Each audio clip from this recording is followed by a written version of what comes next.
আপনারা দেখছেন মিষ্টির রান্নাঘর। আজকে আমি আপনাদের সাথে যে রান্নাটা শেয়ার করব সেটা হলো চিকেন বিরিয়ানি। তার জন্য আমি বাসমতি চালটা 2-3 ঘন্টা ভিজিয়ে রেখেছিলাম, তারপরে এটা জল ঝরিয়ে নিয়েছি। আলুগুলোকে বড় বড় করে কেটে রেখেছি। আচ্ছা, মশলার মধ্যে আমি আদা রসুনটা বেটে নেব, ঠিক আছে, এটা পেস্ট করে নেব।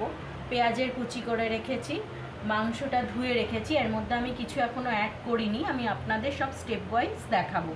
আচ্ছা, বিরিয়ানির মশলাটা বানানোর জন্য আমার যেগুলো লাগছে: গোটা ধনে, দারচিনি, ছোট এলাচ, আচ্ছা এটা হচ্ছে আপনার জায়ফল, এটা পুরোটা লাগবে না, সামান্য একটু লাগবে, সাদা গোলমরিচ, 2টো বড় এলাচ, সামান্য একটু লবঙ্গ আর সাহা জিরে, ঠিক আছে। এইগুলোকে আমি ড্রাই রোস্ট করবো, একদম শুকনো খোলায় ভাজবো। ভেজে আমি একটা পেস্ট মানে একটা ডাস্ট বানিয়ে নেবো, একটা গুঁড়ো বানিয়ে নেবো। এটাই হচ্ছে আমার আজকের বিরিয়ানির মশলা।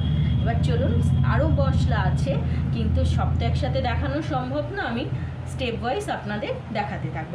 আমি রাইসটা বানিয়ে নেব। তার জন্য আমি রাইসটা বানানোর জন্য এই যে জল এখানে একদম গরম হয়ে ফুটছে, এর মধ্যে আমি নুন, 2টো তেজপাতা, একটা বড় দারচিনি, কটা এলাচ আর লবঙ্গ দিয়ে জলটার মধ্যে আমি আর একটু ফোটাবো। জলটার মধ্যে ফুটে মশলার ফ্লেভারটা যখন এসে যাবে, এই চালটাকে আমি ওর মধ্যে দেব, দিয়ে 80%-এর মতো, চালটা প্রায় 80%-এর মতো কুক হয়ে গেছে। এবার এটা আমি জল ঝরিয়ে নেব। জল ঝরিয়ে নিয়ে তারপরে বাকি আবার দেখাচ্ছি আপনাদের। এবার আমার রাইসটা করা হয়ে গেছে, এবার আমি আলুটা বসাবো। আলু বসানোর আগে যে পাত্রটাতে আমি বিরিয়ানিটা করব তার মধ্যে আমি সাদা তেল দিয়ে দিয়েছি, আর তার সাথে আমি একটু বাটার দিয়ে দিলাম। এবার এর মধ্যেই আমি কাটা পেঁয়াজের টুকরোগুলো দিয়ে দেবো।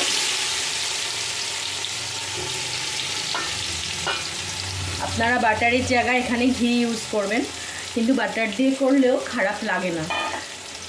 তো আমার তো বাটার দিয়ে, আমি যেহেতু ঘি খাই না, এই জন্য আমি বাটারটাই ইউজ করি। এবার এর মধ্যে আমি একটুখানি এই পেঁয়াজটাকে আমি পুরো লাল লাল করে ভাজবো, একদম বারিস্তা যেরকম ভাজে ওরকম লাল লাল করে ভাজবো। তো এর মধ্যে আমি একটু নুন দিয়ে দেবো যাতে তাড়াতাড়ি ভাজা হয়ে যায়। এবার একটু নুন দিয়ে দিলাম, বেশি দেবো না, জাস্ট অল্প একটু দিলাম। দিয়ে এবার এটাকে আমি পুরো একদম লাল লাল করে বারিস্তার মতো ভেজে নেব। তারপরে আমি কিছু মশলা, পেঁয়াজগুলো আমার একদম বারিস্তার মতো ভাজা হয়ে গেছে। এবার এর মধ্যে আমি কি করব, গরম জল দিয়ে দেবো। এটা আমি এই প্রসেসটাকে বলে পেঁয়াজের রস। এটাতেই আলু সিদ্ধ হবে, এটাতেই চিকেন সিদ্ধ হবে, এটাতেই বিরিয়ানিটা হবে, ঠিক আছে। এটা হলো পেঁয়াজের রস বানাচ্ছি আমি। জলটা দিয়ে দিলাম। এবার এর মধ্যে আমি কিছু মশলা অ্যাড করব, সেটা হচ্ছে কাশ্মীরি রেড চিলি পাউডার কিছুটা অ্যাড করব। নুন তো আমি পেঁয়াজ ভাজার সময় দিয়ে দিয়েছিলাম। একটু মিঠা আতর দেব। মিঠা আতরটা একদম 1 ফোঁটার মতো দেব, ব্যাস। এইবার এটাকে আমি ভালো করে মিশিয়ে নেব। মিশিয়ে নিলাম। এবার এর মধ্যে আমি আলুগুলো দিয়ে দেবো। আলুগুলো এই জলেই সিদ্ধ হবে, তাহলে আলুতেও বিরিয়ানির যে ফ্লেভারটা সেটা এসে যাবে।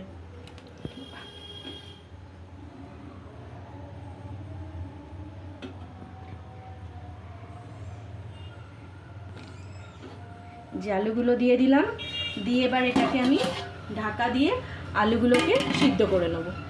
যে দেখুন বন্ধুরা, আমি এবার আমার এই পেঁয়াজের রস থেকে আলু আমার সিদ্ধ হয়ে গেছে। আমি তাও একবার চেক করে নিচ্ছি। আলুগুলোকে এইভাবে ছেঁকে তুলে নেব, ঠিক আছে, একবার চেক করে নিই। এই যে দেখুন, একদম আলু আমার সিদ্ধ হয়ে গেছে। এবার এই পেঁয়াজের রস থেকে আমি আলুটাকে ছেঁকে তুলে রাখবো।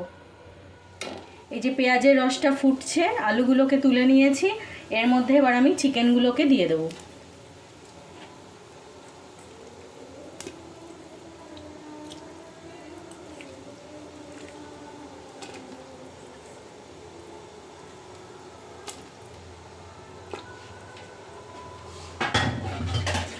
এবার আমি যে আদা রসুনের পেস্টটা করেছিলাম, আমি আদা রসুনের পেস্টটা ইউজ করছি না, ওর রসটা ইউজ করছি। আপনারা যদি চান পেস্ট ইউজ করতে পারেন, কোনো প্রবলেম নেই।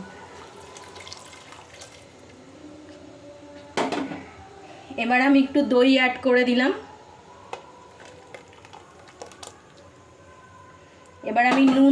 মধ্যে।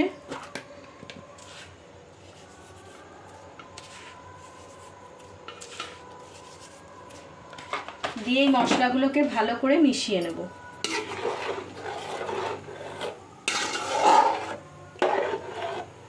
এবার এটাকে আমি ঢাকা দিয়ে দেবো যতক্ষণ না চিকেনটা সিদ্ধ হচ্ছে। বন্ধুরা, আমার ওই পেঁয়াজের রসের মধ্যে পুরো চিকেনটা সিদ্ধ হয়ে পুরো একদম কুকড হয়ে গেছে।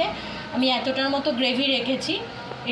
এবার আমি এটাকে দমে বসাবো। তার জন্য আমি কি করব, এই যে দুধের মধ্যে আমি স্যাফরন দিয়ে এটা ভিজিয়ে রেখেছিলাম, এর মধ্যে আমি কেওড়ার জল,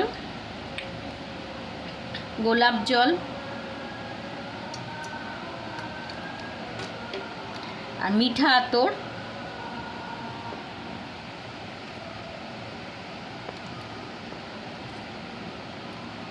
দিয়ে এটাকে ভালো করে মিশিয়ে নেব।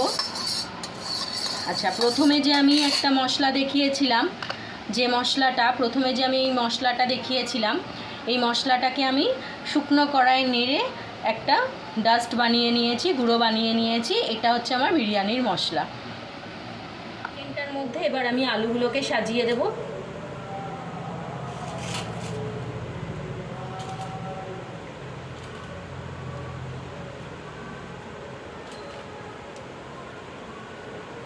এবার আমি এর মধ্যে কতগুলো আলু বুখারা দিয়ে দিলাম। এই যে আলু বুখারাগুলো দিয়ে দিলাম। বাট যে আমি ডাস্টটা বানিয়ে রেখেছিলাম মশলার, সেটা উপর দিয়ে দিলাম।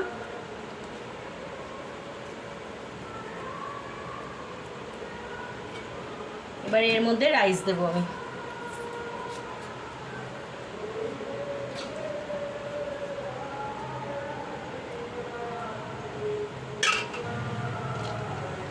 এই যে প্রথম লেয়ারটা দিয়ে দিলাম।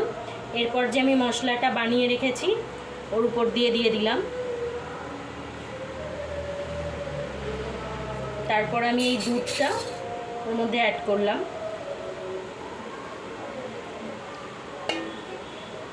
তারপর আমি আবার রাইসের লেয়ারটা দেব।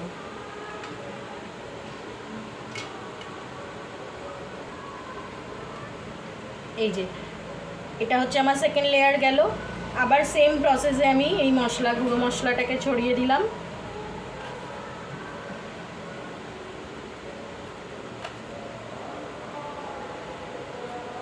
আর বাকি যে আমার দুধটা ছিল সেটা উপর দিয়ে দিলাম।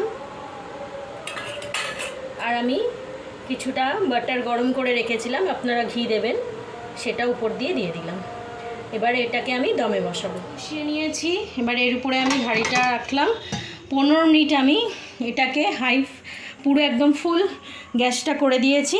15 মিনিট আমি এটাকে একদম হাইতে রাখবো। তারপরে 10 মিনিট আমি এটা লোতে রাখবো।